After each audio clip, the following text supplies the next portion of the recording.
الحمدللہ 1990 سے ادارہ دعوت و ارشاد الیگزینڈریا ورجینیا کے زیر اہتمام ہر اتوار بعد نماز ظہر درس قرآن کا یہ مبارک سلسلہ جاری ہے۔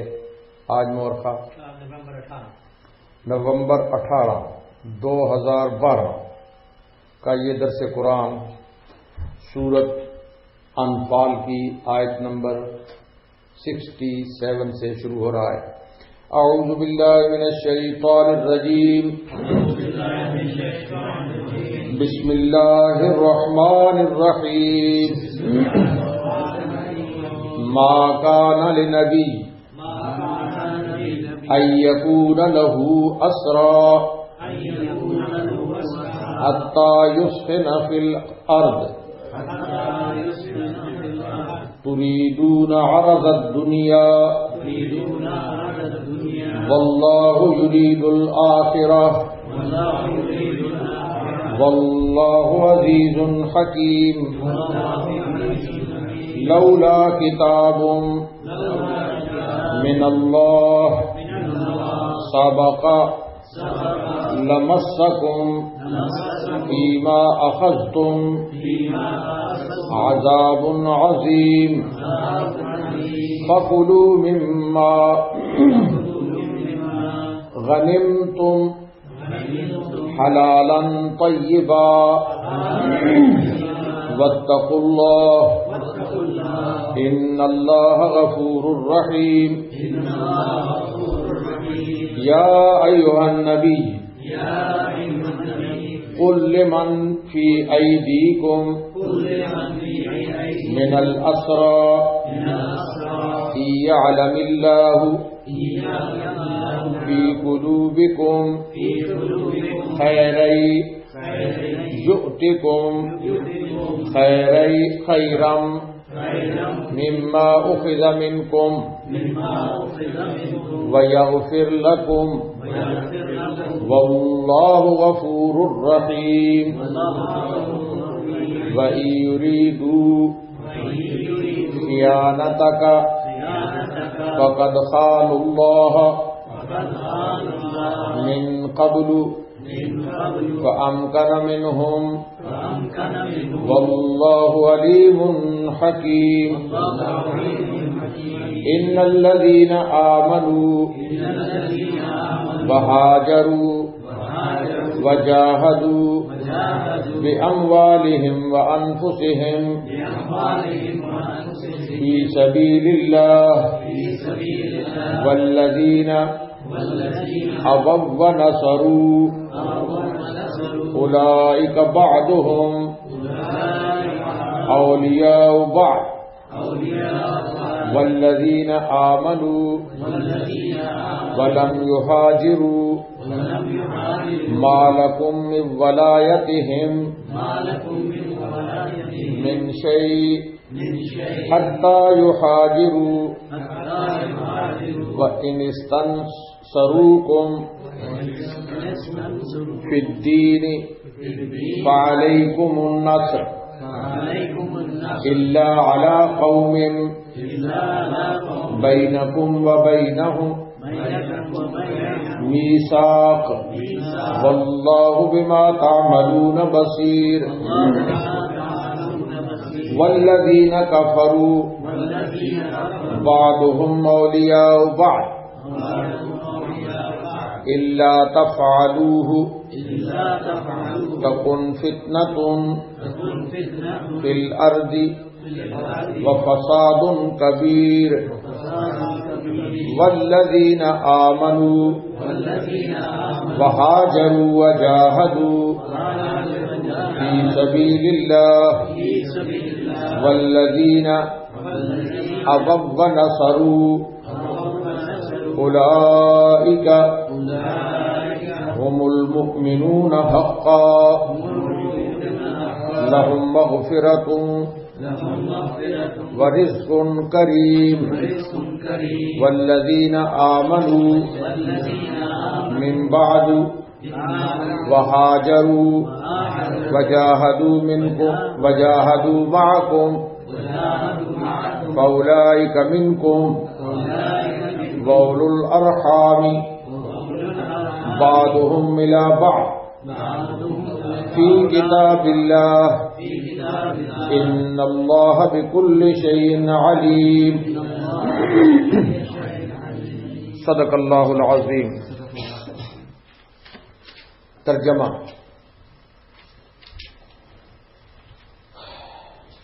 ما كان لنبي ان يكون له اسرى، نبی کی شان کے لائق نہیں کہ ان کے قیدی باقی رہیں بلکہ قتل کر دیے جائیں. حتی یسکن فی الارض، جب تک کہ وہ زمین میں اچھی طرح کفار کی خون ریزی نہ کر لیں. تریدون عرض الدنیا، تم تو دنیا کا مال اسباب چاہتے ہو. واللہ یرید الآخرہ، اور اللہ تعالیٰ آخرت کی مصلحت کو چاہتے ہیں. واللہ عزیز حکیم، اور اللہ تعالیٰ بڑے زبردست بڑے حکمت والے ہیں. لولا کتاب من اللہ سبق لمسکم فیما اخذتم عذاب عظیم، اگر خدا تعالی کا ایک نوشتہ مقدر نہ ہو چکا ہوتا تو جو امر تم نے اختیار کیا اس کے بارے میں تم پر کوئی بڑی سزا واقع ہوتی. فَكُلُوا مِمَّا غَنِمْتُمْ حَلَالًا طَيِّبًا، سو جو کچھ تم نے لیا ہے اس کو حلال پاک سمجھ کر کھاؤ. وَاتَّقُوا اللَّهَ، اور اللہ تعالیٰ سے ڈرتے رہو. ان اللہ غفور الرحیم، بے شک اللہ تعالیٰ بڑے بخشنے والے بڑے رحمت والے ہیں. یا ایھا النبی قل لمن فی ایدیکم من الاسری، اے پیغمبر آپ کے قبضہ میں جو قیدی ہیں آپ ان سے فرما دیجئے ان یعلم اللہ فی قلوبکم خیرا، اگر اللہ تعالیٰ کو تمہارے قلب میں ایمان معلوم ہوگا. یؤتکم خیرا مما اخذ منکم ویغفر لکم، تو جو کچھ تم سے فدیہ میں لیا گیا دنیا میں سے بہتر تم کو دے دے گا. وَيَغْفِرْ لَكُمْ، اور آخرت میں تم کو بخش دے گا. وَاللَّهُ غَفُورٌ رَحِيمٌ، اور اللہ تعالیٰ بڑی مغفرت والے بڑی رحمت والے ہیں. وَإِن يُرِيدُوا خِيَانَتَكَ فَقَدْ خَانُوا اللَّهَ مِن قَبْلُ فَأَمْكَنَ مِنْهُمْ، اور اگر بالفرض یہ لوگ آپ کے ساتھ خیانت نقض عہد کا ارادہ رکھتے ہوں تو کچھ فکر نہ کیجیے. تو اس سے پہلے انہوں نے اللہ کے ساتھ خیانت کی تھی، پھر اللہ تعالیٰ نے ان کو گرفتار کرا دیا. واللہ علیم حکیم، اور اللہ تعالیٰ خوب جاننے والے بڑی حکمت والے ہیں. ان الذین آمنوا وہاجروا وجاہدوا باموالہم وانفسہم فی سبیل اللہ، بے شک جو لوگ ایمان لائے انہوں نے ہجرت کی اور اپنے مال اور جان سے اللہ کے راستے میں لڑائی بھی کی. والذین آووا ونصروا، اور جن لوگوں نے رہنے کی جگہ دی اور مدد کی. اولئک بعضهم اولیاء بعض، یہ لوگ باہم ایک دوسرے کے وارث ہوں گے. والذین آمنوا ولم یہاجروا ما لکم من ولایتہم من شیء حتی یہاجروا، اور جو لوگ ایمان تو لائے اور ہجرت نہیں کی تمہارا ان سے میراث کا کوئی تعلق نہیں جب تک کہ وہ ہجرت نہ کریں. وَإِنِ اسْتَنصَرُوكُمْ، اور اگر وہ تم سے دین کے کام میں مدد چاہیں. وَإِنِ اسْتَنصَرُوكُمْ فِي الدِّينِ، اگر وہ دین کے معاملے میں تم سے مدد چاہیں. فَعَلَيْكُمُ النَّصْرُ، تو تمہارے ذمے مدد کرنا ہے. إِلَّا عَلَىٰ قَوْمٍ بَيْنَكُمْ وَبَيْنَهُمْ مِيثَاقٌ، اور اگر اس قوم کے مقابلے میں مگر اس قوم کے مقابلے میں نہیں کہ تم میں اور ان میں باہم عہد صلح کا ہو. واللہ بما تعملون بصیر، اور اللہ تعالیٰ تمہارے سب کاموں کو دیکھتے ہیں. والذین کفروا بعضهم اولیاء بعض، اور جو لوگ کافر ہیں وہ باہم ایک دوسرے کے وارث ہیں. الا تفعلوه تکن فتنة فی الارض وفساد کبیر، اور اگر حکم مذکور پر عمل نہ کرو گے تو دنیا میں بڑا فساد اور بڑا فتنہ پھیلے گا. والذین آمنوا وہاجروا وجاہدوا فی سبیل اللہ، اور جو لوگ اول مسلمان ہوئے انہوں نے ہجرت نبویہ کے زمانے میں ہجرت کی اور اللہ کی راہ میں جہاد کرتے رہے. والذین آووا ونصروا، اور جن لوگوں نے ان مہاجرین کو اپنے یہاں ٹھہرایا اور ان کی مدد کی.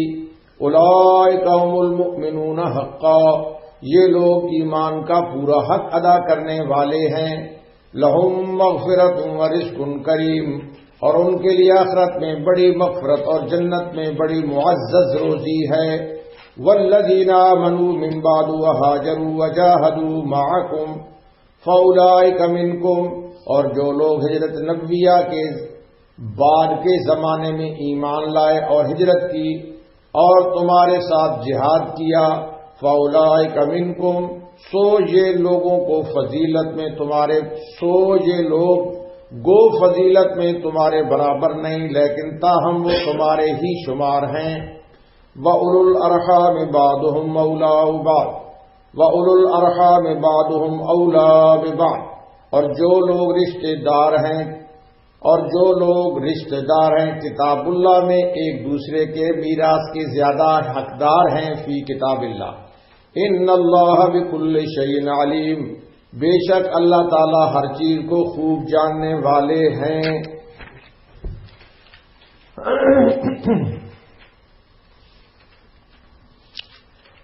گزشتہ آیات میں قتال کے مسائل اور قتال کے احکام کا بیان تھا. چونکہ بسا اوقات قتال اور لڑائی میں قیدی ہوتے ہیں، جنگی قیدی،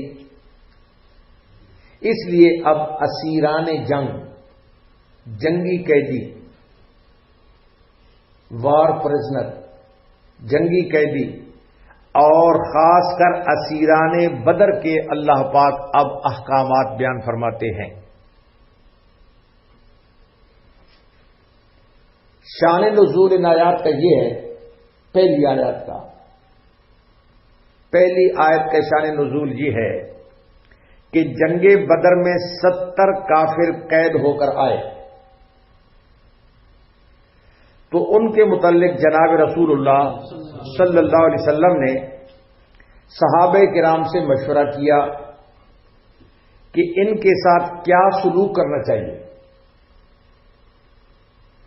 صدیق اکبر رضی اللہ تعالیٰ عنہ نے رائے دی کہ یا رسول اللہ، یہ لوگ آپ کے رشتہ دار ہیں، یہ لوگ ہم قوم ہیں ہمارے، یہ لوگ ہمارے بھائی بند ہیں جو قید میں آئے تھے، بھائی رشتہ دار بھی ہیں، بھائی بند بھی ہیں، ان پر رحم کیا جائے.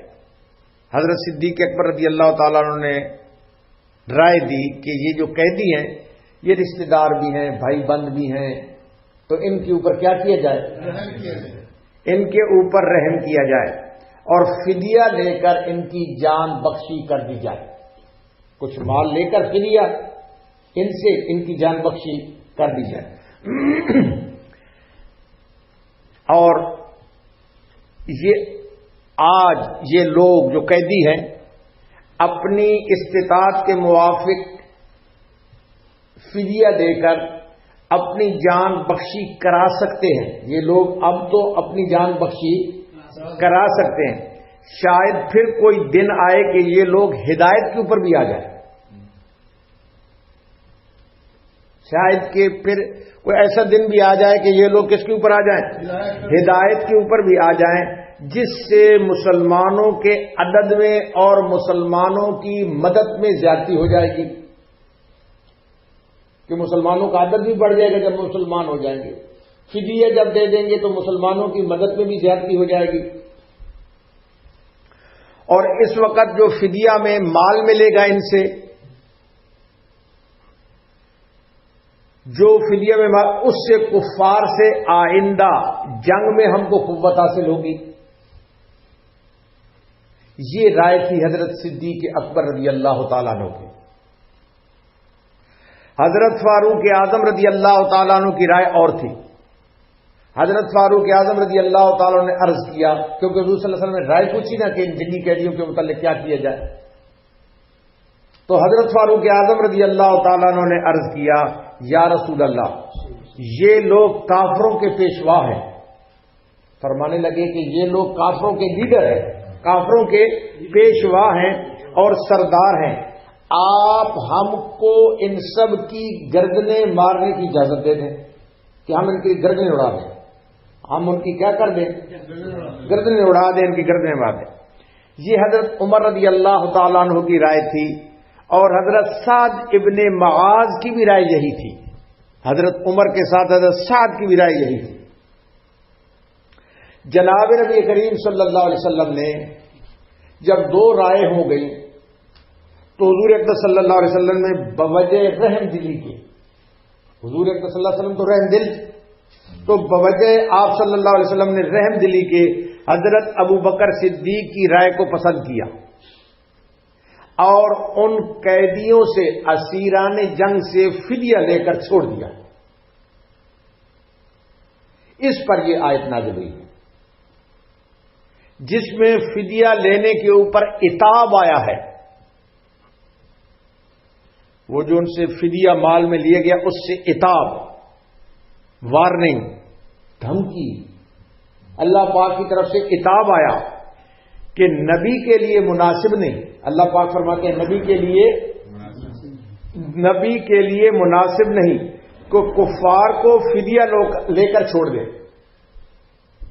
اللہ پاک فرماتے ہیں نبی کے لیے یہ مناسب نہیں ہے کہ کفار کو فدیہ لے کر چھوڑ دیں، کیونکہ یہ اللہ پاک فرماتے ہیں ظالم ہیں، یہ جو قیدی تھے کفار، اور یہ متکبر ہیں، یہ رحم دلی کے لائق نہیں ہیں، یہ رحم دلی کے لائق نہیں، بلکہ سرکوبی اور گردن زدنی کے لائق ہیں، گردن زدنی کے اور سرکوبی کے لائق ہیں۔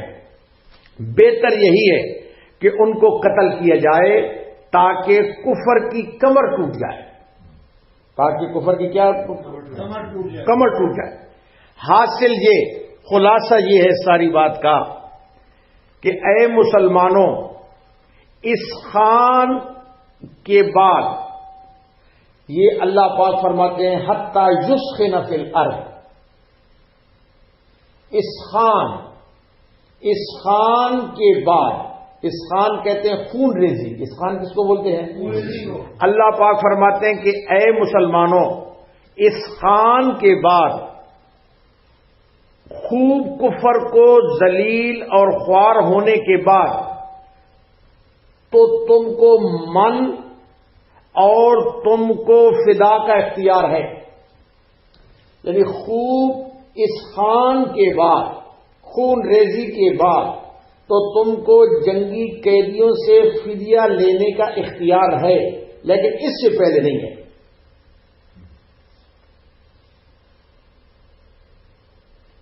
اس سے پہلے موقع بدر میں منشا خداوندی یہ تھا کہ کافروں کی خوب خون ریزی کی جائے، منشا خداوندی یہ تھا کہ کافروں کی کیا کی جائے، خوب خون ریزی کی جائے، حتیٰ کہ کفر کا دماغ پلپلا ہو جائے، کفر کا جو دماغ ہے وہ کیا ہو جائے، پلپلا ہو جائے، اور آئندہ کے لیے اس میں اسلام کے مقابلے میں سر اٹھانے کی سکت رہے، آئندہ اس کفر کو اسلام کے مقابلے میں سر اٹھانے کی سکت نہ ہو، سکت نہ ہو، ہمت نہ ہو۔ اس موقع پر مسلمانوں نے چونکہ اعداء اللہ، اللہ کے دشمن یعنی کفار ان سے اسخان یعنی خوب ذلیل ہونے سے قبل ہی فدیہ لے لیا تھا. اسخان سے پہلے ہی مسلمانوں نے ان سے کیا لے لیا تھا؟ فدیہ. کیا لے لیا تھا؟ فدیہ لے لیا تھا. اس لیے بارگاہ خداوندی سے عتاب آ گیا. بارگاہ خداوندی سے کیا آیا؟ عتاب آیا. بارگاہ خداوندی سے کیا آیا؟ عتاب آیا. اللہ اکبر. حضرت عمر فاروق رضی اللہ تعالیٰ عنہ فرماتے ہیں کہ اس عتاب والی آیت کے نازل ہونے کے بعد، یہ جو عتاب والی آیت ہے، اس کے نازل ہونے کے بعد حضرت عمر فرماتے ہیں، کہتے ہیں دوسرے روز جب یہ آیت نازل ہوئی تو دوسرے روز حضرت عمر فرماتے ہیں کہ میں بارگاہ نبی میں حاضر ہوا. جب آیت نازل ہوئی عتاب والی تو دوسرے روز میں بارگاہ نبی میں حاضر ہوا تو حضور اقدس صلی اللہ علیہ وسلم اور حضرت ابو بکر بیٹھے رو رہے ہیں. حضور صلی اللہ علیہ وسلم اور حضرت ابو بکر بیٹھے کیا کر رہے ہیں؟ رو رہے ہیں. میں نے حضرت عمر کہتے ہیں عرض کی یا رسول اللہ مجھے بتائیے آپ اور آپ کے ساتھی کیوں رو رہے ہیں؟ حضرت عمر نے عرض کی یا رسول اللہ آپ مجھے ذرا بتائیے آپ اور آپ کے ساتھی حضرت ابو بکر یہ کیوں رو رہے ہیں تاکہ مجھے بھی رونے کا سبب معلوم ہو. حضرت عمر کہنے لگے تاکہ مجھے بھی رونے کا سبب معلوم ہو تاکہ میں بھی رونے لگوں، تاکہ میں بھی، آپ جب رو رہے ہیں تو مجھے معلوم ہو جائے کیوں آپ رو رہے ہیں تو میں بھی رونے کا سبب معلوم ہو تو میں بھی رونے لگوں، اور اگر مجھے رونا نہ آئے تو رونے کی صورت ہی میں بنا لوں. تو حضور اقدس صلی اللہ علیہ وسلم نے ارشاد فرمایا کہ میں اس وجہ سے رو رہا ہوں کہ فدیہ لینے کی لوگوں نے جو رائے دی تھی، یعنی کہ وہ جنگی قیدیوں سے فدیہ لینے کی جن لوگوں نے رائے دی تھی، اس رائے کے اختیار کرنے پر مجھے اس قریب والے درخت سے عذاب آتا ہوا معلوم ہو رہا ہے.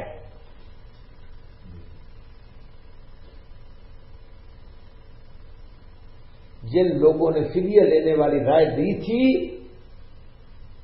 تو ان کے متعلق اس درخت کے پاس سے مجھے اللہ پاک کا عذاب آتا ہوا دکھائی دے رہا. تو یہی اللہ پاک نے توجہ فرماؤ فرمایا ما کان لنبی ان یکون له اسرا حتی یسکن فی الارض، نبی کی شان کے لائق نہیں کہ ان کے قیدی باقی رہیں جب تک کہ وہ زمین میں اچھی طرح کفار کی خون ریزی نہ کر لیں. اب اس کے بعد فرمایا تریدون عرض الدنیا، تم تو دنیا کا مال اسباب چاہتے ہو. تم دنیا، کیونکہ وہ فدیہ لے کر چھوڑا تھا نا، تو فرمایا تم دنیا کا مال اور اسباب چاہتے ہو. خطاب اس میں صحابہ کرام کو ہے. یہ جو خطاب ہے کس کو ہو رہا ہے؟ تریدون، یہ جمع کا صیغہ ہے. اس میں خطاب کس کو ہے؟ صحابہ کرام کو. کس کو ہے؟ خطاب اس میں صحابہ کرام کو ہے جنہوں نے فدیہ لے کر چھوڑنے کی رائے دی تھی. اور اس آیت میں یہ بتلا دیا کہ آپ حضرات نے، یہ آیت یہ بتاتی ہے کہ آپ حضرات نے ہمارے رسول اللہ صلی اللہ علیہ وسلم کو نامناسب مشورہ دیا ہے. یہ آیت یہ بتا رہی ہے کہ تم لوگوں نے ہمارے رسول صلی اللہ علیہ وسلم کو، کیونکہ رسول صلی اللہ علیہ وسلم سے مشورہ پوچھا، رسول صلی اللہ علیہ وسلم نے کیا پوچھا تھا؟ تو تم لوگوں نے ہمارے رسول، اللہ پاک فرماتے ہیں ہمارے رسول صلی اللہ علیہ وسلم کو نامناسب مشورہ دیا ہے. کیا مشورہ دیا ہے؟ نامناسب مشورہ دیا، کیونکہ نبی کے لیے، نبی کی یہ شایان شان نہیں، یہ نبی کی شایان شان نہیں کہ اس کو دشمنوں پر قابو مل جائے تو ان کی قوت اور شوکت کو نہ توڑے. جب قوت اور یعنی قابو مل گیا تو پھر آپ ان کی قوت اور شوکت کو توڑنا چاہیے تھا، ان کی قوت اور شوکت کو توڑنا چاہیے تھا. اور مفسد قسم کے دشمنوں کو باقی رکھ کر مسلمانوں کے لیے ہمیشہ کی مصیبت قائم کر دینا، یہ نبی کی شان نہیں ہے، یہ نبی کی شان نہیں ہے۔ جن صحابہ کرام نے فدیہ لے کر چھوڑ دینے کی رائے دی تھی، اگرچہ ان کی رائے میں ایک خاص دینی جز بھی تھا، جن لوگوں نے کہا نا بھائی فدیہ لے کر ان کو چھوڑ دیا جائے، ان کی رائے میں دو پہلو تھے۔ کتنے پہلو تھے؟ ایک ان کی رائے میں دینی جز بھی تھا۔ کیا تھا؟ دینی اور خالص دینی جز تھا، یعنی آزادی کے بعد یہ لوگ ممکن ہے مسلمان ہو جائیں، یہ دینی جز تھا نا کہ آزادی کے بعد یہ لوگ کیا ہو جائیں، اور ساتھ ساتھ ایک دوسرا جز بھی تھا، اور وہ دوسرا جز اپنی ذاتی منفعت کا تھا، مال کا۔ دوسرا جز ذاتی منفعت اور مال لے لیا جائے، تو دو جز تھے۔ کتنے جز تھے؟ دو جز تھے کہ مال ہاتھ آ جائے۔ اس لیے انسانوں کا وہ معاشرہ، توجہ فرماؤ، چونکہ دو جز تھے جن لوگوں نے فدیہ لے کر رائے ان کو چھوڑنے کا کہا، تو چونکہ وہ انسانی معاشرہ جو رسول اللہ صلی اللہ علیہ وسلم کی زیر تربیت اس پیمانے پر بنایا جا رہا تھا کہ ان کا مرتبہ فرشتوں سے بھی آگے ہو، کیونکہ وہ معاشرہ اللہ پاک اس پیمانے کے اوپر بنا رہے تھے کہ اس معاشرے کا رتبہ فرشتوں سے آگے ہو۔ فرشتوں سے کیا ہو؟ آگے ہو، فرشتوں سے بھی آگے۔ ان کے لیے مال کی طرف دھیان دینا یہ بھی ایک قسم کی معصیت سمجھا گیا۔ یہ جو انہوں نے تھوڑی سی دھیان کیا تھا مال کی طرف، اگرچہ ایک جز تو دینی تھا لیکن تھوڑا سا مال کا بھی تھا، تو اس وجہ سے اس کو معصیت سمجھا گیا۔ اس کو کیا سمجھا گیا؟ معصیت کہتے ہیں گناہ کو، تو اس کو معصیت سمجھا گیا۔ اور اس آیت میں عتاب اور تنبیہ کا خطاب صحابہ کرام کی طرف ہے۔ یہ جو تنبیہ ہے، یہ اس کا جو خطاب ہے کس کی طرف ہے؟ تریدون عرض الدنیا، یہ جمع کا صیغہ ہے، یہ خطاب کس کی طرف ہے؟ صحابہ کرام کی طرف ہے۔ اگرچہ رسول اللہ صلی اللہ علیہ وسلم کی بھی رائے آپ نے قبول فرما کر، چونکہ حضور اکرم صلی اللہ علیہ وسلم نے ان کی رائے کو قبول فرما کر، ان کی رائے کو قبول فرما کر ایک گونا شرکت فرما لی تھی ان کے ساتھ۔ حضور اکرم صلی اللہ علیہ وسلم نے ایک گونا شرکت فرما لی تھی، مگر حضرت صلی اللہ علیہ وسلم کے یہ عمل آپ کا خالص رحمت للعالمین کا مظہر تھا، کیونکہ آپ رحمت للعالمین تھے۔ آپ کا کیا تھا؟ اس وجہ سے اللہ پاک نے پہلے تو کہا ما کان لنبی، لیکن جس وقت آگے دنیا کا، بھائی تم دنیا کا مال چاہتے ہو، تو اس وقت تریدون صحابہ کی طرف اللہ پاک نے خطاب رخ موڑ دیا ہے، صحابہ کی طرف اللہ پاک نے خطاب کا رخ موڑ دیا۔ تو یہی فرمایا، توجہ فرماؤ، آیت نمبر 67 چل رہی ہے۔ فرمایا ما کان لنبی ان یکون لہ اسرا، نبی کی شان کے لائق نہیں کہ ان کے قیدی باقی رہیں جب تک کہ وہ زمین میں اچھی طرح کفار کی خون ریزی نہ کر لیں۔ تریدون عرض الدنیا، تم تو دنیا کا مال اسباب چاہتے ہو، واللہ یرید الآخرہ، اور اللہ تعالی آخرت کی مصلحت کو چاہتے ہیں، واللہ عزیز حکیم، اور اللہ تعالیٰ بڑے زبردست بڑی حکمت والے ہیں۔ یہ واللہ عزیز الحکیم میں اشارہ اللہ پاک فرما رہے ہیں کہ اللہ تعالیٰ زبردست حکمت والے ہیں۔ اگر آپ جلد بازی نہ کرتے، اگر یہ فدیہ لینے والی آپ جلد بازی نہ کرتے، تو اللہ پاک اپنے فضل سے آئندہ فتوحات میں تمہارے لیے مال و دولت کا سامان کر دیتے۔ واللہ عزیز الحکیم، واللہ عزیز الحکیم۔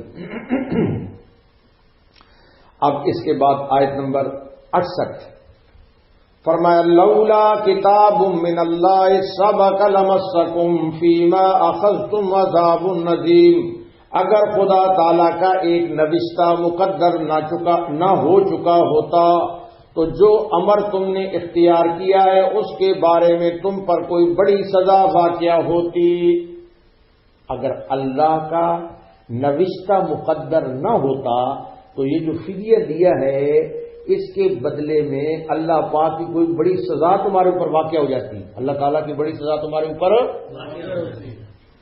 اب یہ جو نوشتہ ہے نا، اگر اللہ کا نوشتہ مقدر نہ ہو چکا ہوتا تو یہ نوشتہ کیا ہے؟ توجہ فرماؤ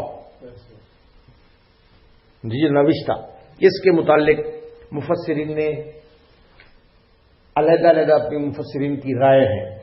فرماتے ہیں کہ اس نوشتے سے مراد یہ ہے، بعضوں نے بتایا کہ اس کے بارے میں حضرات مفسرین کے متعدد اقوال ہیں، کئی قول ہیں۔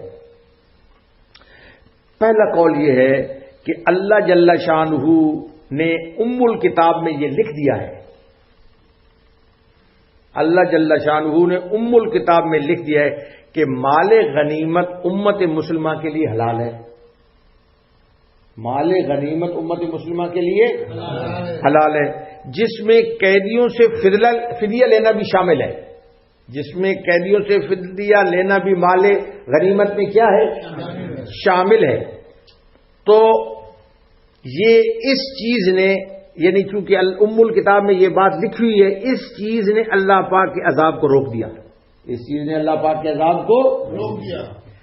دوسرا قول یہ ہے کہ اللہ تعالی کی طرف سے یہ بات مقدر ہے کہ رسول اللہ صلی اللہ علیہ وسلم کی موجودگی میں عذاب نہیں آئے گا، حضور صلی اللہ علیہ وسلم کی موجودگی میں عذاب نہیں آئے گا۔ تو بعضوں نے کہا کہ یہ نوشتہ جو ہے وہ جو لکھا ہوا وہ یہ تھا۔ بعضوں نے یہ فرمایا مفسرین نے کہ اللہ تعالی کی طرف سے اہل بدر کی مغفرت کر دی گئی ہے، جو اہل بدر تھے ان کی کیا کر دی گئی ہے؟ مغفرت کر دی، اس لیے عذاب نہیں آیا، اس لیے عذاب نہیں آیا۔ اچھا، اب چونکہ اللہ پاک نے فرمایا کہ یہ آپ نے ایسا کام کیا، اگر نوشتہ مقدر نہ ہوتا تو تمہارے اوپر بڑی سزا واقع ہوتی، تو سارے ڈر گئے، سارے وہ جو فدیہ لیا تھا، جو مال غنیمت ملا تھا، سب ڈر گئے۔ تو مال غنیمت کو بھی ہاتھ لگانے کے لیے ڈر گئے، مال غنیمت کو بھی ہاتھ لگانے کے لیے تو اللہ پاک فرماتے ہیں سبحان اللہ، فرمایا فَكُلُوا مِمَّا غَنِمْتُمْ حَلَالًا طَيِّبًا، اللہ پاک فرماتے ہیں سو جو کچھ تم نے لیا ہے اس کو حلال پاک سمجھ کر کھاؤ۔ اب ڈرو نہیں، اب کھاؤ، جو تم نے لیا ہے اس کو حلال اور پاک سمجھ کر کیا کرو؟ سبحان اللہ، اس کو حلال اور پاک سمجھ کر، یعنی فدیہ لینے میں جو عتاب نازل ہوا تو مسلمان ڈر گئے، اور غنائم بدر جن میں فدیہ بھی تھا، جو مال غنیمت تھی بدر کی ان میں فدیہ بھی تھا، اس سے انہوں نے ہاتھ کھینچ لیا تھا، ہاتھ۔ اس کے بعد حلال ہونے میں بھی شبہ ہو گیا تھا، حلال ہونے میں بھی کہ بھائی اتنا عتاب آ رہا ہے تو اس کے حلال ہونے میں بھی کیا ہے؟ شبہ ہو گیا۔ اب اس آیت میں اس کے حاصل کرنے میں جو لغزش ہوئی، اللہ پاک فرماتے ہیں وہ ہم نے معاف کر دی ہے، جو تم سے لغزش ہو گئی ہے وہ ہم نے کیا کر دی ہے؟ معاف کر دی۔ اور یہ فدیہ ہم نے تمہارے لیے مباح کر دیا ہے، یہ جو تم نے فدیہ لیا ہے ہم نے تمہارے لیے کیا کر دیا ہے؟ مباح کر دیا ہے، جائز کر دیا ہے۔ اور محدثین فرماتے ہیں، توجہ فرماؤ، محدثین فرماتے ہیں کہ پاکیزہ روزگی کے متعلق بحث کرتے ہیں۔ پاکیزہ روزی جو حلال طیبہ فرمایا نا یہاں پر، یہ جو پاکیزہ روزی حلال طیبہ، یہ جو محدثین ہیں پاکیزہ روزی کے اوپر بحث کرتے ہیں، کیا کرتے ہیں؟ بحث کرتے ہیں، اور فرماتے ہیں کہ پہلے نمبر کے اوپر جو پاکیزہ روزی ہے، پہلے نمبر کے اوپر جو پاکیزہ روزی ہے وہ مال غنیمت ہے۔ سب سے زیادہ جو پاکیزہ روزی ہے وہ کون سی چیز ہے؟ وہ مال غنیمت ہے۔ دوسرے نمبر کے اوپر پاکیزہ روزی وہ تجارت کا مال ہے۔ کس کا مال ہے؟ تجارت کا مال ہے، بشرطے کہ تجارت صحیح طریقے کے اوپر ہو، بشرطے کہ تجارت۔ اور تیسرے نمبر کے اوپر پاکیزہ روزی فرمایا یہ کاشتکاری ہے، یہ جو کاشتکاری ہوتی ہے نا، یہ پاکیزہ روزی ہے. تیسرے نمبر کے اوپر. کتنے نمبر کے اوپر؟ کاشتکاری ہے، کیونکہ اس میں کاشتکار اللہ کی ذات کے اوپر توکل کرتا ہے، اپنا وہ سارا اناج زمین میں دبا دیتا ہے اور اللہ کے اوپر توکل کرتا ہے کہ اب اللہ اس کا فصل اٹھائے گا، اب تو اللہ کریم اس کے فصل کو. تو تیسرے نمبر کے اوپر پاکیزہ روزی کاشتکاری ہے. کیا چیز ہے؟ کاشتکاری ہے، کیونکہ وہ کاشتکاری کرنے والا اللہ پاک کی ذات کے اوپر توکل کرتا ہے. اللہ پاک کی ذات کے اوپر کیا کرتا ہے؟ توکل کرتا ہے. اور اس کے بعد کسب حلال چوتھے نمبر کے اوپر ہے، یا عام حلال روزی کمانا یہ چوتھے نمبر کے اوپر. تو ان کے 4 کیٹیگریز ہیں. اللہ اکبر. اور پھر اس کے بعد فرمایا ابھی تک آیت 59 فرمایا واتقوا اللہ، اللہ سے ڈرو، اللہ سے خدا سے ڈرتے رہو، مال کی ہرس اور طمع سے بچتے رہو، بے شک اللہ تعالیٰ بخشنے والا مہربان ہے. بے شک اللہ تعالیٰ ان اللہ غفور الرحیم، بے شک اللہ تعالیٰ بخشنے والے بڑی رحمت والے ہیں، بخشنے والے بڑی رحمت والے. اس میں تمہاری خطا کو اللہ پاک نے معاف کر دیا اور فدیہ کو تمہارے لیے اللہ پاک نے حلال کر دیا. یہ اللہ پاک کی رحمت ہے، یہ اللہ پاک کی کیا ہے؟ رحمت ہے. اب اس کے بعد آیت نمبر کون سی آ رہی ہے؟ 70. کون سی ہے؟ 70. فرمایا یا ایھا النبی کل من فی ایدیکم من الاسری، اے پیغمبر آپ کے قبضہ میں جو قیدی ہیں آپ ان سے فرما دیں یعلم اللہ فی قلوبکم خیرا یؤتکم خیرا مما اخذ منکم، اگر اللہ تعالیٰ کو تمہارے قلب میں ایمان معلوم ہوگا تو جو کچھ تم سے فدیہ میں لیا گیا دنیا میں اس سے بہتر تم کو دے دے گا، وَيَغْفِرْ لَكُمْ، اور آخرت میں تم کو بخش دے گا. توجہ فرماؤ، بدر کے قیدیوں میں بعض مسلمان ہو گئے تھے. جو بدر کے قیدی تھے نا، اسیران بدر، بعض ان میں کیا ہو گئے تھے؟ بعض ان میں مسلمان ہو گئے، اور فدیہ میں انہوں نے مسلمان ہو گئے اور فدیہ بھی انہوں نے ادا کر دیا. مسلمان بعد میں ہو گئے لیکن انہوں نے فدیہ بھی کیا کر دیا تھا؟ فدیہ بھی انہوں نے ادا کر دیا. بعض تو مسلمان نہیں ہوئے، لیکن بعض جنہوں نے مسلمان ہو گئے اور فدیہ بھی ادا کر دیا، فدیہ بھی کیا کر دیا؟ ادا کر دیا. تو یہ ادائیگی مال ان کے اوپر گراں گزری، بھاری گزری. ان کے اوپر کیا گزری؟ گراں، بھاری. ان کے اوپر کیا گزری؟ بھاری گزری کہ بھائی ہم تو مسلمان ہو گئے اور ہم نے فدیہ بھی دیا، ہم نے فدیہ بھی دیا.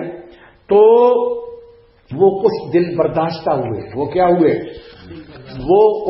وہ ڈس ہارڈیڈ ہوئے، وہ دل برداشتہ ہوئے.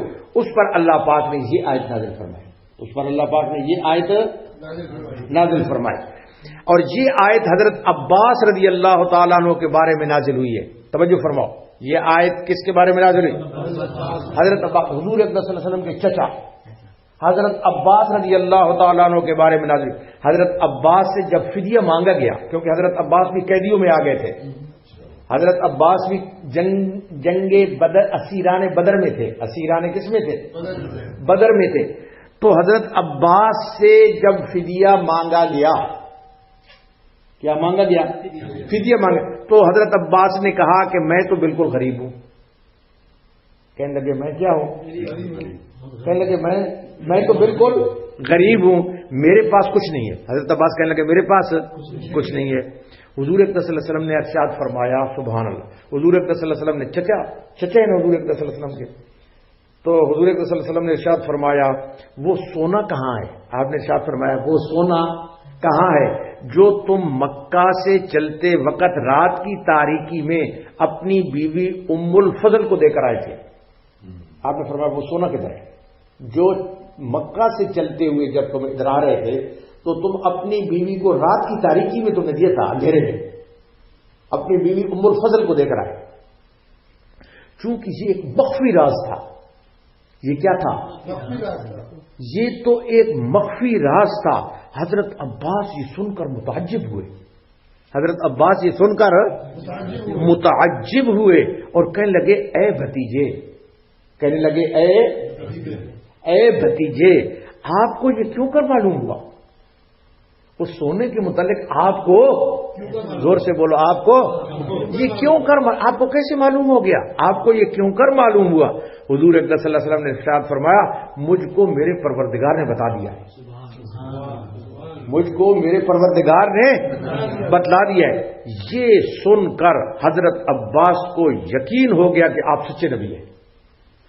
یہ جب سنا نا حضرت عباس نے تو ان کو کیا ہو گیا؟ ان کو یقین ہو گیا کہ آپ سچے نبی ہیں۔ فوراً اسلام لے آئے، فوراً اسلام لے آئے۔ اور پھر جنگی اسیران بدر میں حضرت عباس کے ساتھ اس پارٹی میں دو ان کے بھتیجے بھی تھے حضرت عباس کے، ایک کا نام تھا عقیل اور دوسرے کا نام تھا نوفل۔ دوسرے کا نام کیا تھا؟ نوفل۔ ان کو بھی حضرت عباس نے اپنے بھتیجوں کو اسلام لانے کا حکم دیا کہ مسلمان ہو جاؤ۔ ان کو بھی حضرت عباس نے اسلام لانے کا کیا دیا؟ حکم دیا۔ وہ بھی اسی دم مسلمان ہو گئے، وہ بھی اسی دم کیا ہو گئے؟ مسلمان ہو گئے۔ اور پھر خدا تعالی نے یہ آیت نازل فرمائی، پھر اللہ پاک نے یہ آیت نازل فرمائی۔ مطلب آیت کا یہ ہے، اس کا خلاصہ مطلب آیت کا یہ ہے کہ اگر تم صدق کے دل سے ایمان لائے، اگر تم صدق کے دل سے ایمان لائے تو جو مال تم سے اب لے لیا گیا ہے فدیے میں، جو تم سے مال اب لے لیا گیا ہے، اس سے بہتر اللہ تعالیٰ تم کو دے دے گا، اس سے بہتر اللہ پاک تم کو دے دے گا۔ اور ساتھ ساتھ اللہ پاک تمہارے گناہوں کو بخش دے گا، اور ساتھ ساتھ مال بھی دے گا اور اللہ پاک تمہارے گناہوں کو بھی بخش دے گا۔ سبحان اللہ۔ جس وقت اللہ پاک نے قرآن حکیم کی اس آیت میں یہ فرمایا نا کہ جو تم نے فدیے میں مال دے دیا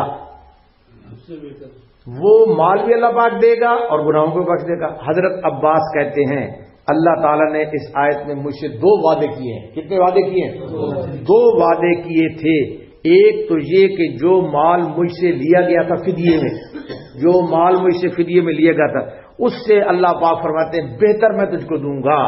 اور فرماتے ہیں کہ اللہ تعالیٰ نے یہ اپنا وعدہ اس طریقے سے پورا کیا کہ اللہ پاک نے جو مجھ سے مال لیا گیا تھا، فرماتے ہیں اللہ جو مجھ سے مال، اس سے اللہ پاک نے مجھ کو اللہ پاک نے اس سے بہتر دیا۔ اللہ پاک نے اس مال سے مجھ کو کیا دیا؟ بہتر دیا۔ یعنی فرماتے ہیں کہ 20 اوقیہ سونے کے عوض مجھ سے حضرت عباس سے 20 اوقیہ سونا لیا گیا تھا فدیہ میں۔ حضرت عباس سے 20 اوقیہ کیا لیا گیا تھا؟ کہتے ہیں 20 اوقیہ سونے کی عوض اب میرے پاس 20 غلام ہیں۔ فرماتے ہیں اب اس کے عوض میرے پاس کیا ہیں؟ 20 غلام ہیں جو سب تاجر ہیں، بزنس مین ہیں، سارے کیا ہیں؟ وہ سارے تاجر ہیں، اور ان میں سے ادنا غلام مجھے 20,000 درہم ادا کرتا ہے۔ اور اللہ تعالی نے فرمایا اور اللہ پاک نے مجھے آب زمزم پلانے کی خدمت بھی عطا کی۔ اللہ پاک نے مجھ کو آب زمزم پلانے کی خدمت بھی عطا کی، جس کے بدلے میں فرماتے ہیں تمام اہل مکہ کے اموال کو میں پسند نہیں کرتا۔ یہ اللہ پاک کی مجھے خدمت دے رہے ہیں۔ اور دوسرا وعدہ فرماتے ہیں کہ ایک تو اللہ پاک نے فرمایا کہ مال سے بہتر مال دوں گا، مال سے بہتر، دوسرا تھا مغفرت کا۔ دوسرا کیا تھا؟ تو حضرت عباس فرماتے ہیں کہ دوسرا وعدہ مغفرت کا ہے، اور اس کی میں اپنے پروردگار سے امید لگائے ہوئے ہوں کہ میرے گناہوں کو اللہ پاک بخش دے گا، کیونکہ خداوند کریم اپنے وعدے کا خلاف نہیں کرتا۔ خداوند کریم اپنے وعدے کا خلاف۔ اب پھر سنو، فرمایا یا آیت نمبر 70 یا ایھا النبی قل لمن فی ایدیکم من الاسرى، اے پیغمبر آپ کے قبضہ میں جو قیدی ہیں ان سے فرما دیجئے یعلم اللہ فی قلوبکم خیرا یؤتکم خیرا مما اخذ منکم، اگر اللہ تعالیٰ کو تمہارے قلب میں ایمان معلوم ہوگا تو جو کچھ تم سے فدیہ میں لیا گیا دنیا میں اس سے بہتر اللہ پاک تم کو دے دے گا، وَيَغْفِرْ لَكُمْ، اور آخرت میں تمہارے گناہوں کو بخش دے گا، وَاللَّهُ غَفُورٌ رَحِيمٌ، اور اللہ تعالیٰ بڑی مغفرت والے، بڑی رحمت والے ہیں۔ اللہ پاک بڑی بخشش والے اور بڑی مغفرت والے۔ اب اس کے بعد آیت نمبر 71، آیت نمبر 71 فرمایا، توجہ فرماؤ، فرمایا وَإِن يُرِيدُوا خِيَانَتَكَ فَقَدْ خَانُوا اللَّهَ مِن قَبْلُ فَأَمْكَنَ مِنْهُمْ، اور اگر بالفرض یہ لوگ آپ کے ساتھ خیانت نقض عہد کا ارادہ کرتے ہیں تو آپ کچھ فکر نہ کیجیے، اس سے پہلے بھی اللہ تعالیٰ کے ساتھ انہوں نے خیانت کی اور پھر اللہ تعالیٰ نے ان کو گرفتار کرا دیا۔ واللہ علیم حکیم، اللہ تعالیٰ خوب جاننے والے، بڑی حکمت والے ہیں۔ توجہ فرماؤ، فرماتے ہیں کہ اگر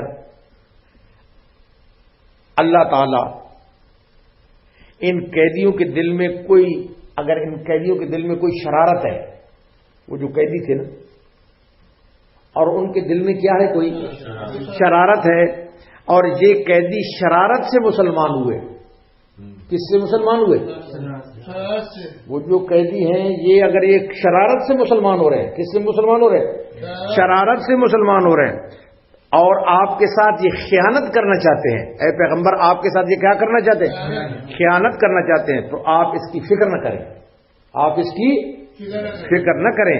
اس سے پہلے بھی ان لوگوں نے، کافروں نے خدا اور رسول کے ساتھ خیانت کر چکے ہیں اور اس کا انجام بھی دیکھ چکے ہیں، اس کا انجام بھی دیکھ چکے ہیں۔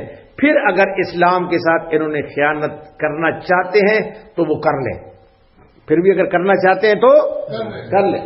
تو یہی اللہ پاک نے فرمایا وَإِن يُرِيدُوا خِيَانَتَكَ فَقَدْ خَانُوا اللَّهَ مِن قَبْلُ، اور اگر بالفرض لوگ آپ کے ساتھ خیانت کا ارادہ رکھتے ہیں تو آپ کچھ فکر نہ کیجئے، اس سے پہلے بھی انہوں نے خیانت کی تھی، فَأَمْكَنَ مِنْهُمْ، پھر اللہ تعالیٰ نے ان کو گرفتار کرا دیا۔ اللہ تعالیٰ نے کیا کرا دیا؟ یعنی جنگ بدر میں آپ کے ہاتھ یہ گرفتار ہوئے ہیں، آپ کے ہاتھ کیا ہوئے ہیں؟ یہ گرفتار ہوئے ہیں۔ فرمایا واللہ علیم حکیم، اور اللہ تعالیٰ خوب جاننے والے، بڑی حکمت والے ہیں، بڑی حکمت، یعنی کوئی غدار اور خائن اللہ پاک پر مخفی نہیں ہے، اللہ پاک پر مخفی نہیں ہے، اور بڑی حکمت والے ہیں، اس کی حکمتوں کا ادراک کسی کی قدرت میں نہیں ہے۔ اللہ کی اتنی حکمت ہے کہ کسی کی قدرت میں نہیں ہے کہ اس کی حکمتوں کا ادراک کر سکے، اس کی حکمتوں کا کیا کر سکے؟ اللہ اکبر۔ اب اس کے بعد جو آیات آ رہی ہیں یہاں سے لے کر آخری سورت تک، یہ ان کا خلاصہ پہلے سن لو، پھر ترجمہ آئے گا۔ اب ان آیات میں مہاجرین اور انصار کے فضائل آ رہے ہیں، ان آیات میں مہاجرین اور انصار کے کیا آ رہے ہیں؟ فضائل آ رہے ہیں، اور مسلمان ہونے کے اعتبار سے ہجرت اور عدم ہجرت، ہجرت اور عدم ہجرت، ہجرت کرنا اور ہجرت نہ کرنا، ہجرت اور عدم ہجرت کے مراتب اور اللہ پاک احکام بیان فرماتے ہیں، اللہ پاک احکام بیان فرماتے ہیں۔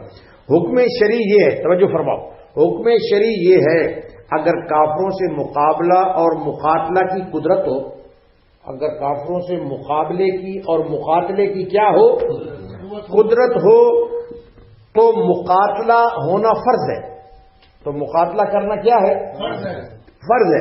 اور اگر کافروں سے مقاتلہ اور مقابلہ کرنے کی قدرت نہیں ہے اور اس سے عاجز ہو تو پھر ہجرت کرنا فرض ہے،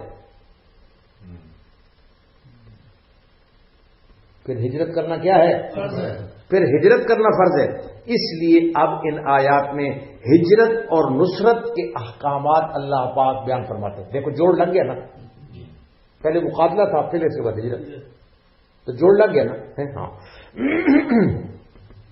جناب نبی کریم صلی اللہ علیہ وسلم کے عہد میں جو مسلمان تھے ان کے اقسام اور احکام اب اس آیت میں بیان ہو رہے ہیں۔ حضور صلی اللہ علیہ وسلم کے زمانے مبارک میں جو مسلمان تھے نا، ان کے احکام اور ان کے اقسام، ان کے احکام اور ان کے اقسام اللہ پاک بیان فرماتے ہیں۔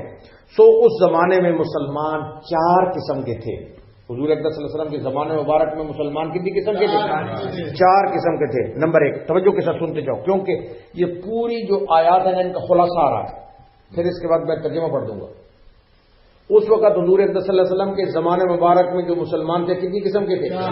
4 قسم کے تھے.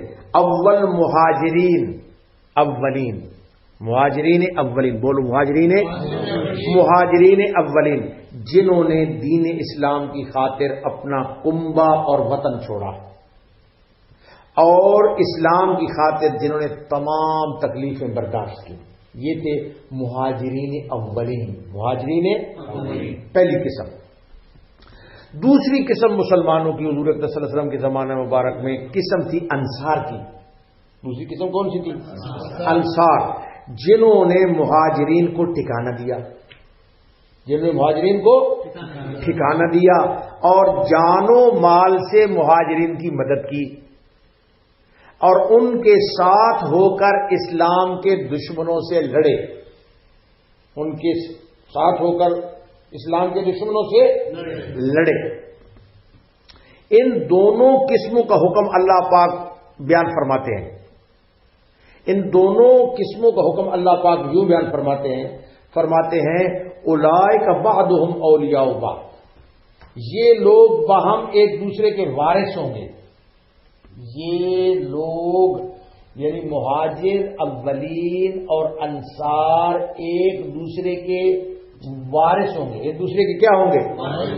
یہ ایک دوسرے کے دوست اور ایک دوسرے کے وارث، ایک دوسرے کے دوست اور ایک دوسرے کے وارث ہوں گے.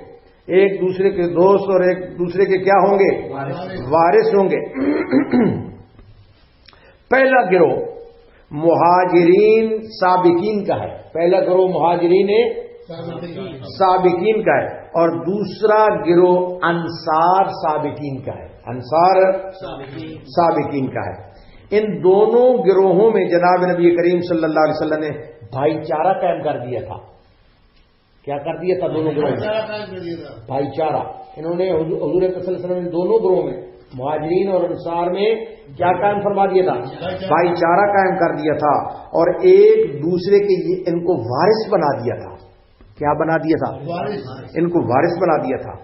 2 قسمیں ہو گئی. کتنی قسمیں؟ اب قسم نمبر 3. پوری آیات کا خلاصہ آ رہا ہے، اب توجہ کرتے جاؤ. تیسری قسم وہ مسلمان جو ایمان کو لائے، جو ایمان کو لائے مگر ہجرت نہیں کی. ایمان کو لائے لیکن ہجرت نہیں کی، اور اپنے ہی ملک میں جہاں کفار کا زور اور تسلط تھا وہاں پر وہ رہے، اپنے ہی ملک میں رہے جہاں پر کفار کا زور اور تسلط تھا. زور اور کیا تھا؟ تسلط تھا. ان کے متعلق اللہ پاک 2 حکم فرماتے ہیں. جو مسلمان ہوئے لیکن ہجرت نہیں کی، ان کے متعلق اللہ پاک کتنے حکم فرماتے ہیں؟ 2 حکم فرماتے ہیں. ایک حکم یہ ہے کہ یہ لوگ مسلمانوں کی حمایت اور وراثت میں شریک نہیں ہیں. یہ لوگ مسلمانوں کی حمایت اور وراثت میں جیسے وہ شریک ہے آپس میں، یہ شریک نہیں. جہاں تک جب تک کہ یہ ہجرت نہ کریں، جب تک کہ یہ لوگ ہجرت نہ کریں، یہ لوگ مہاجرین و انصار کے وارث نہیں ہو سکتے. مہاجرین اور انصار کے وارث نہیں ہو سکتے، اور نہ مال غنیمت وغیرہ میں ان کا کوئی حصہ ہے، اور نہ ہی مال غنیمت میں ان کا کوئی حصہ ہے. نمبر 2 حکم ان کا، جو مسلمان تو ہوئے لیکن ہجرت نہیں کی، دوسرا حکم ان کے لیے یہ کہ اگر تم سے یہ کوئی دینی معاملہ میں مدد طلب کرے، مسلمان ہیں کفار میں ہی رہتے ہیں لیکن یہ آپ سے اگر کوئی مدد طلب کرے، آپ سے وہ مسلمان آپ سے کیا طلب کریں؟ مدد طلب کریں، تو تم حد الوسع ان کی مدد کرو. تم حد الوسع ان کی مدد ان کی کرو. اچھا، ان کی حد الوسع جتنا ہو سکتا ہے تم حد الوسع ان کی مدد کرو، کیونکہ وہ اہل ایمان ہے، کیونکہ وہ اہل ایمان ہے، مگر اس قوم کے مقابلے میں مدد نہ دو، مگر اس قوم کے مقابلے میں مدد نہ دو جن سے تمہارا کوئی عہد ہو چکا ہے، جن سے کوئی تمہارا پیکٹ ہے، تو ان کے مقابلے میں ان مسلمانوں کی مدد نہ کرو، کیونکہ عہد کی پابندی واجب ہے۔ عہد کی پابندی کیا ہے؟ واجب ہے۔ پھر حق تعالیٰ نے اس قسم سوم کے ذکر کے بعد، یہ جو تیسری قسم اللہ پاک نے بیان فرمائی نا، پہلی مہاجرین اولین، دوسری انصار، اور تیسری وہ مسلمان جو ہجرت جنہوں نے کی، اب قسم سوم کے ذکر کے بعد اللہ پاک قسم اول اور قسم دوم کے مسلمانوں کا دوبارہ ذکر فرمائیں گے۔ اب اس کے بعد اللہ پاک جو ہے نا قسم اول اور قسم دوم کو اللہ پاک دوبارہ کیا کریں گے؟ دوبارہ ذکر فرمائیں گے۔ اور چنانچہ اللہ پاک فرماتے ہیں والذین آمنوا وہاجروا وجاہدوا فی سبیل اللہ والذین آووا ونصروا اولئک هم المؤمنون حقا لہم مغفرۃ ورزق کریم۔ ان لوگوں کے لیے اللہ پاک فرماتے ہیں آخرت میں مغفرت ہے، جنت میں ان کے لیے اللہ پاک نے کی روزی ہے، اللہ پاک کی طرف سے جنت میں ان کے لیے کیا ہے؟ روزی ہے۔ پہلی مرتبہ جو اللہ پاک نے ان کا ذکر کیا مہاجرین اولین اور انصار کا، اس میں وراثت کے بتلانے کے لیے اور ولایت کے بتلانے کے لیے کیا، اور دوسری دفعہ جو اللہ پاک ان کا ذکر فرماتے ہیں یہ اللہ پاک نے ذکر ان کے لیے بخشش اور مغفرت کے لیے کیا، یعنی تکرار نہیں ہے، تکرار نہیں ہے، پہلی وراثت بتلانے کے لیے کیا جا رہا ہے، اور دوسری مرتبہ ان لوگوں کا ذکر بخشش، مغفرت اور روزی، رزق ان کے لیے اللہ پاک کو گویا یہ کلام اللہ کے اندر تکرار نہیں ہے، کلام اللہ کے اندر تکرار نہیں ہے۔ خلاصہ کلام کا یہ ہے کہ پہلی قسم اور دوسری قسم کے مسلمانوں میں باہمی دو چیزیں ثابت کی کہ ایک نصرت اور وراثت، اور تیسری قسم کے لیے صرف نصرت، تیسری قسم کے لیے صرف نصرت، اور میراث کی نفی کی گئی۔ ان کو میراث میں کیا کی گئی؟ میراث کی نفی کی گئی۔ اب قسم آ رہی ہے چوتھی، کتنی قسم آ رہی ہے؟ چوتھی مسلمانوں کی، اس زمانے کے مسلمانوں کتنی قسم آ رہی ہے؟ چوتھی قسم آ رہی ہے جو مسلمان صلح حدیبیہ کے بعد ایمان لائے۔ چوتھی قسم وہ ہے مسلمانوں کی جو صلح حدیبیہ کے بعد ایمان لائے اور پھر انہوں نے ہجرت بھی کی۔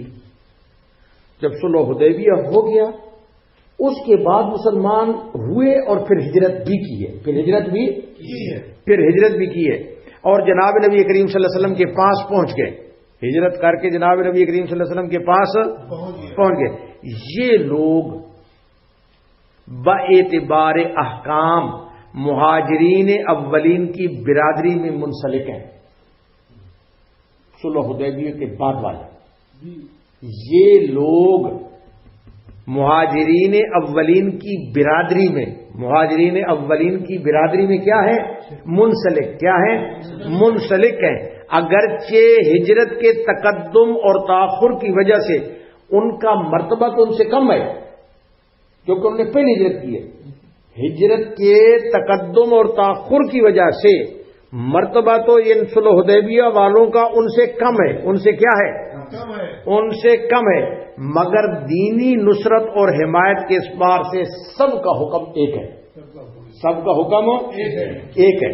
مطلب یہ ہے کہ یہ قدیم مہاجرین کا کوئی رشتہ دار، جو قدیمی مہاجرین ہیں، اگر ان کا کوئی رشتہ دار، اگر قدیم مہاجرین کا کوئی رشتہ دار جو بعد میں مسلمان ہوا یا بعد میں ہجرت کر کے آیا تو بہ نسبت غیر رشتہ داروں کے قدیم مہاجرین کی میراث کا زیادہ حقدار ہے، قدیم مہاجرین کی میراث کا زیادہ حقدار ہے، اگرچہ غیر رشتہ دار فضیلت اور مرتبہ میں زیادہ ہو۔ غیر رشتہ دار جو ہے اگرچہ فضیلت میں زیادہ ہے، لیکن وہ جو رشتہ دار اگرچہ بعد میں بھی آیا ہے وہ اس کی میراث کا زیادہ حقدار ہے، وہ اس کی میراث کا کیا ہے؟ زیادہ حقدار ہے، اگرچہ وہ غیر رشتہ دار فضیلت اور مرتبہ میراث کے حکم میں، سنو توجہ فرماؤ، میراث کے حکم میں مہاجرین اولین اور مہاجرین متاخرین، جو پہلے ہجرت کی وہ مہاجرین اولین ہیں، جنہوں نے صلح حدیبیہ کے بعد جو ہجرت کی وہ مہاجرین متاخرین ہیں۔ وہ کیا ہے متاخرین؟ تو میراث کے حکم میں مہاجرین اولین اور مہاجرین متاخرین سب برابر ہیں۔ سب کیا ہیں بھائی؟ سب برابر ہیں۔ اس آیت میں توجہ فرماؤ، آخری بات آ رہی، اس آیت میں وہ میراث جو بر بنائے ہجرت اور اخوت اسلامی تھی، یہ جو آیت ہے، اس آیت میں جو میراث، کیونکہ پہلے جو حضور اکرم صلی اللہ علیہ وسلم نے مہاجرین اور انصار کی اخوت اور برادری بنائی تھی اسلامی، تو اس آیت میں وہ میراث جو بر بنائے ہجرت اور اخوت اسلامی تھی وہ منسوخ ہے۔ وہ کیا ہے؟ وہ منسوخ ہے۔ اب میراث صرف قرابت پر ہے۔ اب میراث کس کے اوپر ہے؟ صرف جو قریبی رشتہ دار ہوگا اس کو میراث ملے گی۔ اس کو کیا ملے گی؟ پہلے حضور صلی اللہ علیہ وسلم نے اس وقت جو اخوت اور برادری بنائی تھی اس میں بھی میراث ملتی تھی، وہ میراث اب منسوخ ہے۔ وہ میراث اب کیا ہے؟ منسوخ ہے۔ مگر میراث کے لیے ایمان اور اسلام بہرحال شرط ہے۔ میراث پانے کے لیے ایمان اور اسلام کیا ہے؟ شرط ہے۔ میراث پانے کے لیے ایمان اور اسلام کیا ہے؟ شرط ہے۔ مسلمان اور کافروں میں میراث جاری نہیں ہوتی۔ مسلمان اور کافر میں میراث جاری، اگر باپ مسلمان ہے بیٹا کافر ہو گیا تو میراث نہیں ہے، یا باپ کافر اور بیٹا مسلمان ہو گیا وراثت نہیں ہے، وراثت مسلمان اور کافر میں وراثت جاری نہیں ہوتی، جاری نہیں ہوتی۔ اور اللہ تعالی فرمایا، اللہ تعالیٰ ہر چیز کو جاننے والا ہے۔ اللہ پاک فرماتے ہیں، اللہ پاک آخر میں کہ اللہ پاک ہر چیز کو کیا ہے؟ جاننے والے ہیں۔ کون کس چیز کا حقدار ہے، کون کس چیز کا حقدار ہے، اور اس کے مطابق میراث کا اللہ پاک نے حکم دیا جو سراسر حکمت اور مصلحت پر مبنی ہے۔ حدیث میں میراث کے متعلق ایک جگہ کے اوپر ارشاد فرمایا قد آتا کل ذی حق حقا، اللہ پاک نے ہر حقدار کو اس کا حق دے دیا ہے۔ فلا وصیت لوارث، بس وارث کے لیے کوئی وصیت نہیں کی جا سکتی۔ اللہ پاک نے میراث کو تقسیم فرما دیا، بیٹے کا کتنا حصہ، بیٹی کا کتنا حصہ، فلاں کا کتنا حصہ، فلاں کا کتنا حصہ، اللہ پاک نے۔ تو اس وجہ سے جو میراث کا وارث ہے اس کے لیے وصیت نہیں ہے کہ اس کو ذرا اتنا زیادہ اور دے دو، وہ اللہ پاک نے تقسیم کر دیا، وہ اللہ پاک نے کیا کر دیا۔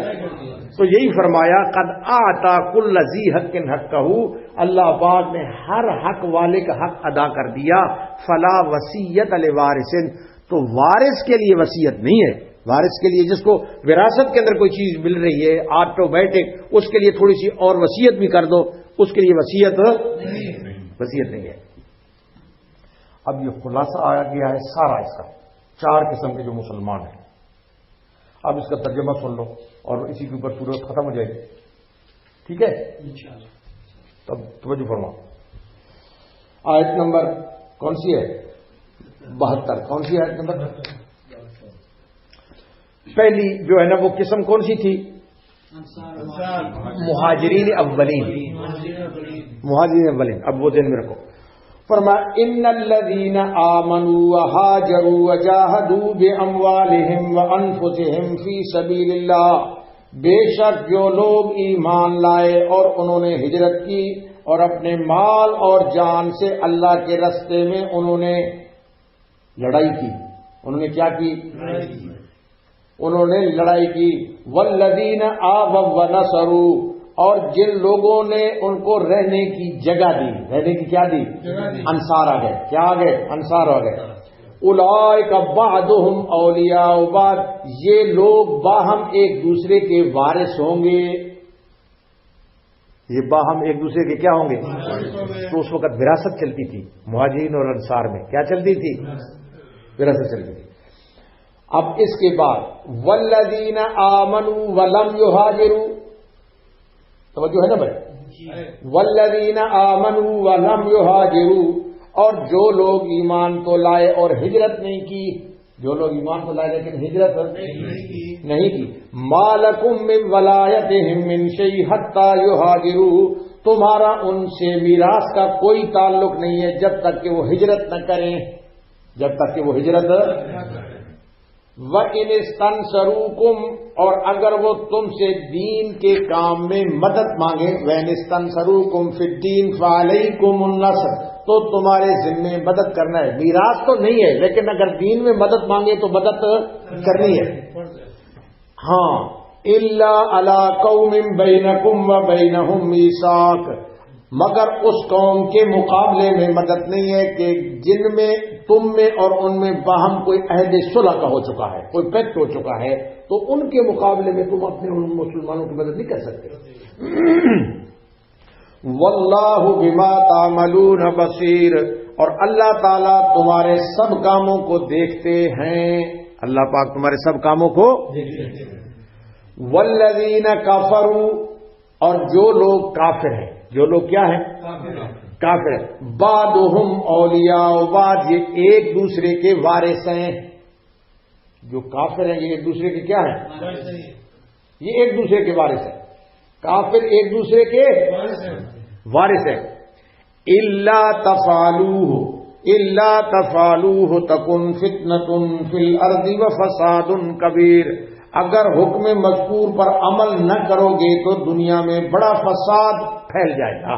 اللہ پاک فرماتے ہیں اگر اس حکم کے اوپر عمل نہیں کرو تو دنیا کے اندر کیا پھیل جائے گا؟ فساد پیدا، اور فساد پیدا ہو چکا ہے کیونکہ اللہ پاک کے حکم کے اوپر عمل نہیں ہے، اللہ پاک کے حکم کے اوپر عمل نہیں ہے۔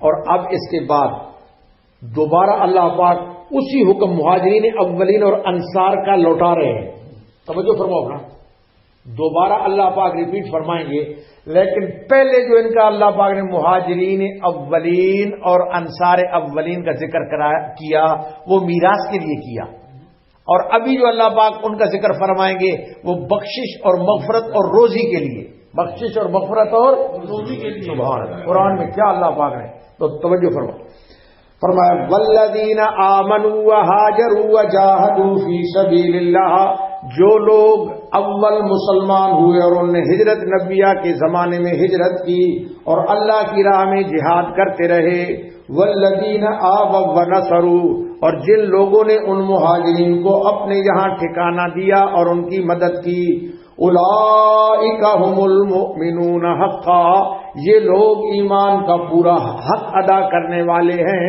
لہم مغفرۃ ورزق کریم، ان کے لیے آخرت میں بڑی مغفرت اور جنت میں بڑی معزز روزی ہے۔ سبحان۔ اور اس آیت سے یہ بھی معلوم ہوا کہ اہل سنت والجماعت کا مذہب حق ہے، کیونکہ ہم یہ کہتے ہیں کہ تمام صحابہ حق کے اوپر ہیں، ہم کہتے ہیں تمام صحابہ کیا ہیں؟ اس آیت سے معلوم ہو رہا ہے کہ اہل سنت والجماعت وہ لوگ جو صحابہ کرام کے اوپر نکتہ چینی اور تبرے کرتے ہیں، تو یہ آیت اہل سنت والجماعت کی حقانیت کی دلیل ہے۔ کس کی دلیل ہے؟ کیونکہ اللہ پاک فرماتے ہیں اولئک هم المؤمنون حقا، یہ تمام کے تمام لوگ حق صحیح حق پہ ہیں، اور صحیح یعنی صحیح مومن یہ ہے، صحیح مومن اولئک هم المؤمنون حقا، یہ لوگ ایمان کا پورا حق ادا کرنے والے ہیں، لہم مغفرۃ ورزق کریم، ان کے لیے آخرت میں بڑی مغفرت۔ سبحان اللہ، اللہ پاک فرماتے ہیں ان لوگوں کے لیے آخرت میں بڑی مغفرت ہے، ورزق کریم، اور جنت میں بڑی معزز روزی ہے، عام روزی نہیں ہے، جنت کی روزی اور معزز روزی۔ جس کو اللہ پاک جنت کی معزز روزی فرمائے، اس کی کیا بات ہوگی، اس کی کیا بات ہوگی، سبحان اللہ۔ اب اس کے بعد آخری آیت، والذین آمنوا من بعد وہاجروا، اور جو لوگ ہجرت نبویہ کے بعد کے زمانے میں ایمان لائے، یعنی صلح حدیبیہ کے بعد، کس کے بعد؟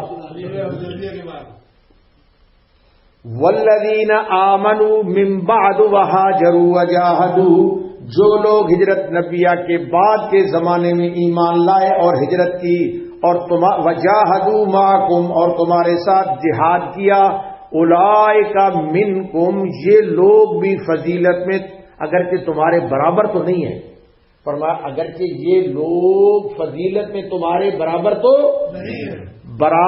نہیں ہے، لیکن تاہم یہ تمہارے ہی ہیں۔ اللہ پاک فرمایا فضیلت میں برابر نہیں ہے لیکن ہیں تمہارے، کیونکہ یہ بھی تو انہوں نے بعد میں ہجرت کر دی، سبحان اللہ۔ فرمایا والذین، اگین، والذین آمنوا من بعد وہاجروا وجاہدوا معکم فاولئک منکم، اور جو لوگ ہجرت نبویہ کے بعد کے زمانے میں ایمان لائے اور ہجرت کی اور تمہارے ساتھ جہاد کیا، فاولئک منکم، سو یہ لوگ فضیلت میں تمہارے برابر نہیں لیکن تمہارے ہی شمار میں ہیں۔ وَأُولُو الْأَرْحَامِ بَعْضُهُمْ أَوْلَىٰ بِبَعْضٍ، اور جو لوگ رشتہ دار ہیں کتاب اللہ میں ایک دوسرے کے میراث کے بھی زیادہ حقدار ہیں، اگر انہوں نے بعد میں اگرچہ ہجرت کی ہے لیکن چونکہ رشتہ دار ہیں اس وجہ سے اپنے رشتہ داروں کی میراث میں کیا ہے، حقدار، میراث میں کیا ہے۔ اگر مطلب یہ ہے کہ باپ پہلے ہجرت کر کے چلا گیا اور بیٹے نے صلح حدیبیہ کے بعد ہجرت کی ہے اور بعد میں گیا ہے، تو اگرچہ فضیلت میں تو برابر نہیں ہے لیکن چونکہ وہ مسلمان کی، اس کے اپنے باپ کی میراث پائے گا، اپنے باپ کی میراث پائے گا۔ تو آخر میں فرمایا ان اللہ بکل شیء علیم، بے شک اللہ تعالی ہر چیز کو خوب جانتے ہیں، بے شک اللہ پاک ہر چیز کو خوب جانتے ہیں، ہر چیز کا جاننے والا کہ کون کس کا حقدار ہے، کون کس کا حقدار ہے، اور اس کے مطابق اللہ پاک فرماتے ہیں کہ ہم نے میراث کا حکم دے دیا جو سراسر حکمت اور مصلحت کے اوپر مبنی ہے۔